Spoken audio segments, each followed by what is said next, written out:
गंजबसौदा से 16 किलोमीटर दूर भगवान नीलकंठेश्वर की ऐतिहासिक और आध्यात्मिक भूमि उदयपुरा रविवार को एक बार फिर सनातन चेतना, सामाजिक समरसता और हिंदू एकता के विराट संदेश की साक्षी बनी, जब नीलकंठेश्वर महादेव की पावन नगरी में पहली बार आयोजित हुए भव्य हिंदू सम्मेलन में सनातन धर्म की प्रमुख पीठ जगत गुरु द्वारा सामाजिक एकता, समरसता, भाईचारे का संदेश एक मंच से दिया गया। इस अवसर पर रामानंद आचार्य संप्रदाय के जगत गुरु डॉक्टर राम कमला आचार्य वेदांती जी महाराज ने धर्म सभा को संबोधित करते हुए कहा कि सनातन धर्म की आत्मा समरसता है, न कि भेदभाव। परमात्मा ने कभी जाति व्यवस्था नहीं बनाई। उल्लेखनीय है कि रविवार को उदयपुरा सकल हिंदू समाज के आह्वान पर आयोजित हुए सम्मेलन में उदयपुरा के अलावा आसपास के ग्रामीण क्षेत्र के करीब 10,000 श्रद्धालुओं ने भागीदारी कर हिंदू एकजुटता का परिचय देते हुए एक संगत एक पंगत में संत समाज के साथ बैठकर प्रसादी ग्रहण करते हुए सामाजिक समरसता का संदेश दिया। बस्ती में पहली बार धर्म गुरु के रूप में पहुंचे जगत गुरु के स्वागत में उदयपुर वासियों ने पलक पावड़ी बिछाकर अभी यात्रा मंदिर के मुख्य प्रवेश द्वार तक पहुंची, जहां जगत गुरु की शोभा यात्रा से इसका भव्य संगम हुआ। मंदिर परिसर में प्रवेश करते ही जगत गुरु ने नीलकंठेश्वर महादेव की परिक्रमा की और रुद्राभिषेक संपन्न कराया। मंदिर के पुजारी पंडित नीरज शास्त्री ने वैदिक विधि से पूजन कराया। इसके पश्चात भारत माता के चित्र के समक्ष दीप प्रज्वलन कर हिंदू सम्मेलन का विधिवत शुभारंभ किया गया। सम्मेलन के दौरान विद्यार्थियों ने राष्ट्रभक्ति से ओतप्रोत सांस्कृतिक कार्यक्रमों की प्रस्तुति दी। उदयपुर के इतिहास पर इतिहासकार गोविंद सक्सेना ने जानकारी मंच से दी। जगत गुरु जी के उद्बोधन के बाद राष्ट्रीय स्वयंसेवक संघ के सह प्रांत कार्यवाह संतोष मीणा ने संघ की 100 वर्षों की यात्रा पर प्रकाश डाला। मंच पर वेदांत आश्रम के महंत हरिहर दास जी महाराज, नूरपुर धाम के महंत के अलावा अन्य साधु संत मंच को गरिमा प्रदान कर रहे थे। ग्राम पंचायत उदयपुरा की सरपंच श्रीमती वर्षा राजेंद्र चौरसे की ओर से जगत गुरु सहित अन्य संतों का स्वागत सम्मान किया गया। मंच का संचालन वेदांश कुशवाहा ने किया, जबकि आभार खंड कार्यवाह योगेश त्रिपाठी ने माना। कार्यक्रम में संघ के जिला प्रचारक राकेश परमार सहित बड़ी संख्या में क्षेत्रवासी मौजूद थे। जगत गुरु वेदांती जी ने अपने विस्तृत उद्बोधन में स्पष्ट किया है, उन्होंने 4 वेद और 18 पुराणों का अध्ययन किया है। उसमें कहीं भी जन्म आधारित कठोर जाति व्यवस्था का उल्लेख नहीं मिलता। उन्होंने कहा कि सनातन परंपरा में गुण और कर्म के आधार पर सामाजिक व्यवस्था रही है, जिसे कालांतर में विकृत कर दिया गया। संत परंपरा में भी जाति का नहीं, भक्ति और चरित्र का सम्मान हुआ। उन्होंने कबीरदास, रविदास, धन्ना जाट जैसे संतों का उदाहरण देते हुए कहा कि हिंदू समाज ने उन्हें कभी जाति के चश्मे से नहीं देखा, बल्कि उनके विचारों और साधना को अपनाया। धर्म सभा में जगत गुरु ने सामाजिक ताने बाने पर चिंता व्यक्त करते हुए कहा कि आज हिंदू समाज में पारिवारिक और सामाजिक रिश्ते कमजोर हो रहे हैं। परिवार में जनसंख्या नहीं बढ़ेगी तो रिश्ते नहीं बचेंगे, और रिश्ते नहीं बचेंगे तो यह देश और धर्म भी नहीं बचेगा। जब दूसरी समाज के लोग 10 शादियां करके 25 बच्चे पैदा कर रहे हैं, तो हिंदू समाज एक शादी करके एक नहीं 4 बच्चे को जन्म दे, ताकि रिश्ते बचे रहें। उन्होंने कहा कि जब रिश्ते कमजोर होते हैं तब समाज भी कमजोर होता है। उन्होंने आर्थिक रूप से कमजोर वर्गों की सहायता, गांव मोहल्लों के मंदिरों की देखरेख और सामाजिक समरसता को धर्म का मूल बताया। हिंदू सम्मेलन का आरंभ आध्यात्मिक गरिमा के साथ हुआ। जगत गुरु डॉक्टर राम कमला आचार्य वेदांती ने केवटन नदी से नीलकंठेश्वर मंदिर तक लगभग 2 किलोमीटर लंबी पदयात्रा की। पहली बार उदयपुरा पहुंचे जगत गुरु के सम्मान स्वागत में बस्ती वासियों ने पलक पावड़े बिछा दिए, फूलों की वर्षा कर दी और आतिशबाजी की, ढोल नगाड़े बजाए, मंगल कलश लेकर आरती उतारी।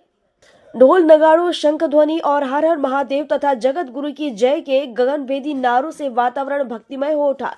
श्रद्धालुओं का उत्साह इतना अधिक था कि यातायात और व्यवस्था बनाए रखने में पुलिस प्रशासन को विशेष प्रयास करने पड़े।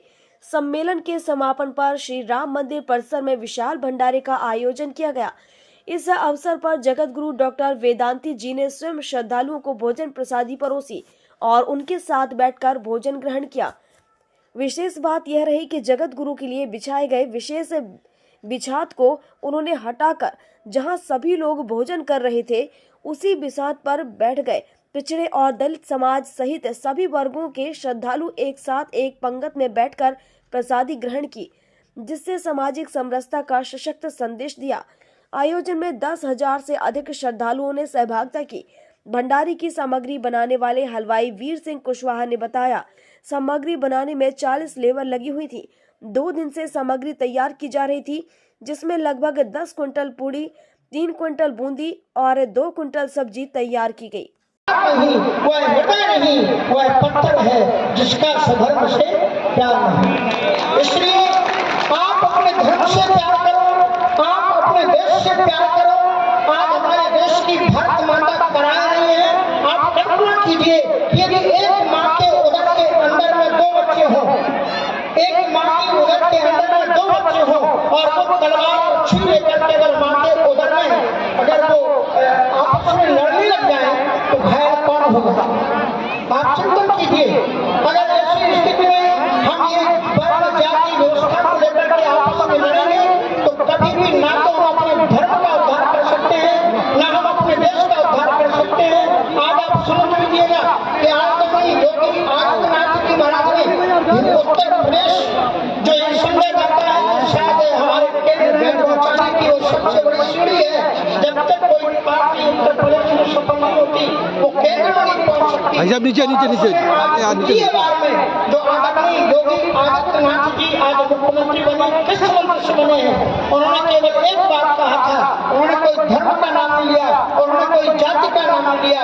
उन्होंने कहा केवल याद रखना समय पर 80% और 20%। और अगर आप ये 80% और 20% को अपने ध्यान में पगाए रखेंगे और अवसर आने पर इसका डट करके मुकाबला करेंगे तो हमारे हिंदू धर्म को कोई भी पीछे नहीं कर सकता, हमारे देश को कोई भी पीछे हटा नहीं सकता। इसलिए इसके लिए आप कटिबद्ध हो जाए। ये तभी हो सकता है जब हम सारे के सारे हिंदू एक संगठित हो। आज हमारे हिंदू धर्म में सबसे बड़ी समस्या है जो हमारा हिंदू धर्म था, सनातन संस्कृति थी। ये सनातन संस्कृति पहले गुण कर्म विभाषा, गुण कर्म के अनुसार हमारी वर्ण व्यवस्था थी, लेकिन आगे चल करके एक जाति कठोर व्यवस्थाओं में परिवर्तित हो गई और अफसर से नीचे गुलाम बनाना और उसको हेय दृष्टि से देखना। इसके लिए आपको जगतगुरु जिस पद पर बैठा हो रामानंदाचार्य को याद करना पड़ेगा। आज से लगभग 720 वर्ष 726 वर्ष पहले का आंदोलन हुआ और उन्होंने हर एक वर्ग के एक बच्चे को चुनकर के शिष्य बनाया। रविदास किस समाज से थे आप जानते हैं, कबीरदास किस समाज से थे आप जानते हैं, शहनाई किस समाज से थे आप जानते हैं, धन्नाजात किस समाज से थे आप जानते हैं। इतना नहीं, उन्होंने कहा धर्म में किसी भी प्रकार का स्त्री और पुरुष का कोई भी भेद नहीं है। पुरुष नपुंसक नारी जीव चराचर कोय सर्वभाव मोह परम प्रिय सोए। यहाँ पर जो है जो समाज है उसमें व्यक्ति निर्माण कैसे हो जाए उसके एक तंत्र खड़ा करने की आवश्यकता है। और तीसरी बात स्वामी जी ने बताई कि अभी कुछ वर्षों तक हम सबको हमारे जितने भी देवी देवता हैं उन सबको भूलकर केवल एक ही आराध्य देव को मानना पड़ेगा, मानना होगा, वो है हमारी भारत माता।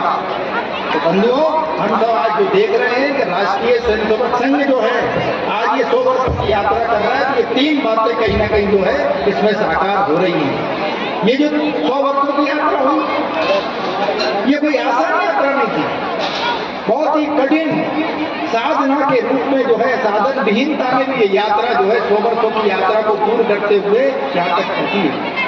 संघ स्थापना के समय समाज की स्थिति कैसी थी? संघ स्थापना के समय हिंदू समाज की स्थिति थी कि आप उनको गदा कह लीजिए पर हिंदू मत कहिए। कोई भी हिंदू एक दिशा में नहीं जाते थे, 4 हिंदू अगर एक दिशा में जाते थे तो 5 लाख कंधे पे होता था। इस प्रकार की उस समय की स्थिति थी ऐसे समाज की, और दीनता की दुर्गंध व्याप्त थी। चारों तरफ जो है मुस्लिम आतंकियों की नीतियों से ग्रस्त थे। हिंदू समाज जो है ना अपने मंदिरों की और अपनी महान बहन बेटियों की सुरक्षा की उस समय नहीं कर पा रहा था। और बंधुओं, ऐसे समय में देशभक्ति भी क्षणिक थी। अगर कोई उस समय पकड़ा जाए देशभक्ति के काम करते हुए कोई क्रांतिकारी तो उसकी देशभक्ति जो है तुरंत जो है नीचे आ जाती थी। गंज बसौदा से ओम प्रकाश चौरसिया की रिपोर्ट।